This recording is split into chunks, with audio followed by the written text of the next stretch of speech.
तो target with PS Parihar channel में आपका स्वागत है। सुबह की इस वीडियो में ऐसी सूचनाएं होती हैं जो विभिन्न समाचार पत्रों पर छपी हुई होती हैं और विद्यार्थियों के लिए आवश्यक होती हैं। तो आइए शुरू करते हैं और देख लेते हैं कि आज के समाचार पत्रों में विद्यार्थी जीवन से संबंधित कौन कौन सी सूचनाएं हैं। आगे बढ़ने से पहले एक सूचना उन विद्यार्थियों के लिए है जो विद्यार्थी ARO भर्ती की तैयारी कर रहे हैं। वे सभी अभ्यर्थी समीक्षा दृष्टि के प्लेटफॉर्म पर आकर के अपनी तैयारी पूरी कर सकते हैं। 15 जुलाई से इसके रजिस्ट्रेशन भी शुरू हो गए हैं और 20 जुलाई से ये कोर्स शुरू हो जाएगा।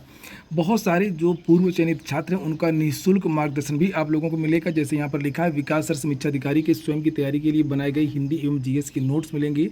ARO जीएस 10 सेक्शनल टेस्ट और 20 कंप्लीट टेस्ट करवाए जाएंगे। प्रतिदिन हिंदी के 30 और जीएस के 50 लाइव क्विज टेलीग्राम के माध्यम से कराए जाएंगे। हिंदी के 6 सेक्शनल टॉपिक वाइज टेस्ट और 15 कंप्लीट टेस्ट PDF के माध्यम से करवाए जाएंगे। सभी विषय के एग्जाम ओरिएंटेड अपडेटेड नए नोट्स मिलेंगे। वर्ष 2001 से अद्यतन उत्तर प्रदेश लोक सेवा आयोग द्वारा आयोजित ARO की प्रारंभिक परीक्षा सामान्य अध्ययन के लगातार व्याख्यात्मक हल प्रश्न पत्र भी शामिल हैं। प्रतिष्ठित टीम एवं चयनित अधिकारियों के माध्यम से व्यक्तिगत गाइडेंस भी मिलेगा। और पिछली जो भर्ती हुई थी 2021 की, उसमें बहुत सारे जो छात्र हैं यहाँ से चयनित भी हुए थे। आप लोग देख सकते हैं इनके नाम: विशाल शुक्ल, मोहम्मद अहमद रजा, अजय कुमार निषाद, अंकुर दीक्षित इत्यादि। इस जबरदस्त टीम के साथ में अगर आपको पढ़ना है तो इसके लिए आप लोगों को इस नंबर पर कांटेक्ट करना होगा। यहाँ पर ये कुछ नंबर लिखे हुए हैं, एडमिशन की प्रक्रिया लिखी हुई है और यहाँ की जो फीस है वो बहुत कम रखी गई है। जैसे देख सकते हैं, जीएस प्लस हिंदी की 1000 और हिंदी स्पेशल का 400 शुल्क ही रखा गया है। यहाँ पर कुछ और भी नंबर नीचे लिखे हुए हैं जिन्हें आप लोग देख सकते हैं। इसका स्क्रीनशॉट ले सकते हैं, जैसे 7524851088, 9450624634 और एक जो टेलीग्राम लिंक चैनल की जो लिंक है वो मैंने कमेंट बॉक्स और डिस्क्रिप्शन में उपलब्ध करा दी, तो आप लोग टेलीग्राम चैनल को भी ज्वाइन कर सकते हैं। चलिए शुरू करते हैं, देखते हैं कुछ अन्य सूचनाओं को। जैसे सबसे पहली जो सूचना है वो बिहार शिक्षक भर्ती की है। आवेदन की तिथि 22 जुलाई तक बढ़ा दी गई है। बिहार लोक सेवा आयोग का सर्वर डाउन होने और आवेदन भरने में हो रही परेशानी को देखते हुए शिक्षक नियुक्ति के लिए शनिवार को आवेदन की तिथि बढ़ा दी गई। अभ्यर्थी अब 19 जुलाई तक फॉर्म भर सकते हैं और विलंब शुल्क के साथ में 20 से 22 जुलाई तक आवेदन कर सकते हैं। यहाँ पर लिखा है, आयोग के सचिव रवि भूषण ने बताया कि अभी तक 7 लाख से अधिक अभ्यर्थियों ने पंजीकरण करा लिया है। 6 लाख से अधिक छात्रों का आवेदन फाइनल हो गया है। उम्मीद जताई जा रही है कि 8 लाख के आसपास अभ्यर्थी आवेदन करेंगे। परीक्षा की तिथि में कोई बदलाव नहीं होगा। परीक्षा पूर्व निर्धारित तिथि 24 अगस्त से लगातार 4 दिन 27 अगस्त तक होगी। जानकारी के अनुसार सबसे ज़्यादा जो आवेदन है वो 5वीं कक्षा के लिए प्राप्त हुए हैं। इनकी संख्या 5 लाख से भी अधिक। अगली सूचना UPPSC ARO की है। लिखा है, जल्द होगी ARO की भर्ती। UPPSC को कई माह पहले मिल चुका है रिक्त पदों का अधियाचन। पिछले साल नहीं हो सकी थी भर्ती, इंतजार में कई अभ्यर्थी हो गए ओवर एज। समीक्षा अधिकारी सहायक समीक्षा अधिकारी की नई भर्ती के लिए विज्ञापन जल्द आने की उम्मीद है।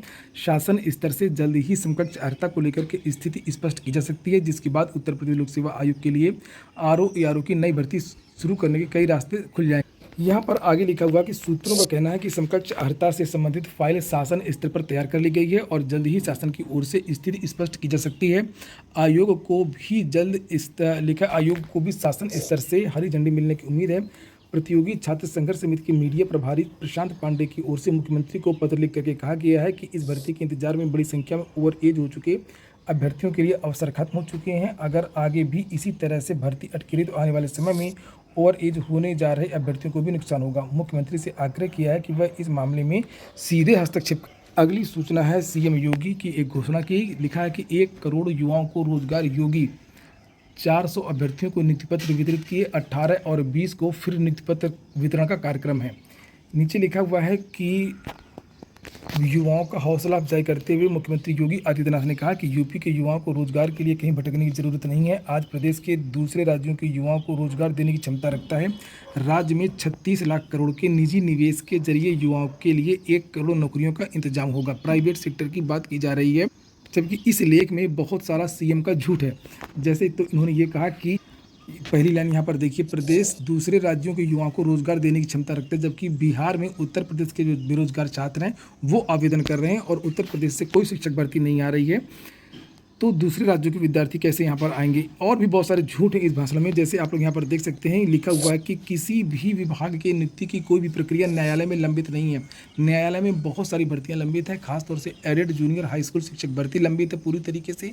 इसी तरीके से 69,000 शिक्षक भर्ती SC ST OBC आरक्षण वाला जो मामला है वो लंबित है। इसी तरीके से CM के स्तर पर, सरकार के स्तर पर ARO BEO समकक्ष अर्हता विवाद वाला जो मामला है वो भी लंबित। लेखपाल भर्ती भी कोर्ट में फंसी हुई। पूरा पूरा झूठ है, इसमें कहीं कुछ कोई भी सत्यता नहीं है, इसको छोड़ते हैं।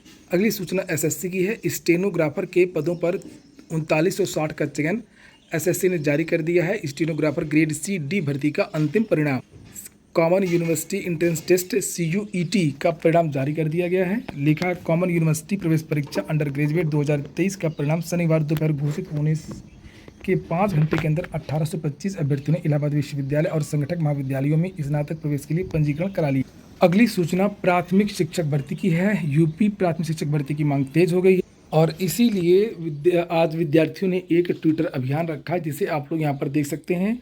ट्विटर अभियान में तो शिक्षा सेवा चयन आयोग की बात की गई है, वो इसलिए कि जब तक शिक्षा सेवा चयन आयोग का गठन नहीं होगा तब तक नई शिक्षक भर्ती के रास्ते भी बंद नहीं खुलेंगे। तो यहाँ पर देख सकते हैं, ये आज का हैशटैग है यूपी वांट, ये इंग्लिश में है, हिंदी में लिखना है शिक्षा आयोग, नीचे अंडरस्कोर लगाना है। 16 जुलाई सुबह 10 बजे, आज है 16 जुलाई और आज सुबह 10 बजे से ये ट्विटर अभियान है। जितने भी विद्यार्थी हैं, इसमें केवल प्राथमिक के ही नहीं, टीजीटी, पीजीटी, असिस्टेंट प्रोफेसर और अन्य शिक्षक भर्तियों के जो भी विद्यार्थी हैं वो इस अभियान में शामिल हो सकते हैं। तो 10 बजे अचानक से आप सभी लोगों को ज़्यादा से ज़्यादा ट्वीट करना है। पॉलिटेक्निक की भी सूचना है। पॉलिटेक्निक प्रवेश परीक्षा 2 दिन में हो गए 40,000 से अधिक आवेदन। प्रदेश में राजकीय, एडेड व निजी पॉलिटेक्निक में प्रवेश आवेदन के लिए मिले 2 दिन के मौके का युवाओं ने खूब लाभ लिया। मात्र 2 दिन में ही 40,000 से अधिक ने प्रवेश के लिए आवेदन कर दिया। शनिवार को आवेदन करने वाले अभ्यर्थियों को उनके आवेदन पत्र में करेक्शन करने का मौका दिया गया। लिखा है आज जारी नहीं होगा प्रवेश पत्र, जल्द घोषित की जाएगी नई तारीख। चंद्रयान 3 ने पहली कक्षा पार कर ली है, इसरो का बयान आया है मुंबई। चंद्रयान 3 सफल प्रक्षेपण के बाद अभी तक अपने तय कार्यक्रम के अनुसार चल रहा है। इसरो के मुताबिक शनिवार को करीब 12:05 पर यान ने पृथ्वी की पहली कक्षा को पार कर लिया है। फिलहाल वह धरती 42,000 किलोमीटर दूर चक्कर लगा रहा है। ऐसे तय करेगा सफर 31 जुलाई 2023 को चंद्रयान 3 करीब 1 लाख किलोमीटर दूर पहुंच जाएगा। तब इसे चंद्रमा के लिए तय लंबी दूरी वाली सोलर कक्षा में भेज दिया जाएगा। 5 दिन तक इस लंबी कक्षा में यात्रा करने के बाद 5 से 6 अगस्त को चंद्रयान 3 चंद्रमा की कक्षा में प्रवेश करेगा और 17 अगस्त को प्रोपेल्शन मॉड्यूल चंद्रयान से अलग हो जाएगा। 69,000 शिक्षक भर्ती के अभ्यर्थी आज घेरेंगे सीएम का आवास। 69,000 शिक्षक भर्ती में नियुक्ति पाने से वंचित आरक्षित वर्ग के अभ्यर्थी रविवार को सीएम आवास पर घेराव करेंगे। इनका नेतृत्व कर रहे अमरिंदर पटेल ने कहा कि भर्ती में व्यापक स्तर पर आरक्षित वर्ग के अभ्यर्थियों को नियुक्ति से वंचित कर दिया गया है और उन्होंने विभाग के अधिकारियों पर नियमावली का पालन न करने का आरोप लगाया। अमरिंदर ने कहा कि इस मामले में कई बार बेसिक शिक्षा मंत्री व विभागीय अधिकारियों से मिले, लेकिन कोई हल नहीं निकला। ऐसे में अभ्यर्थियों ने सीएम आवास का घेराव करने का निर्णय लिया है। इन विद्यार्थियों का ये कहना था कि ओबीसी का आरक्षण जिस प्रकार से देना चाहिए था उस प्रकार से नहीं दिया गया। काफ़ी लंबा आंदोलन भी किया, मामला कोर्ट में गया। कोर्ट पूरा जो परिणाम है वो रिविजिट करने का आदेश दिया और इसके बाद से सरकार की तरफ से कोई भी जानकारी नहीं दी गई है कि क्या होने वाला है और क्या हो।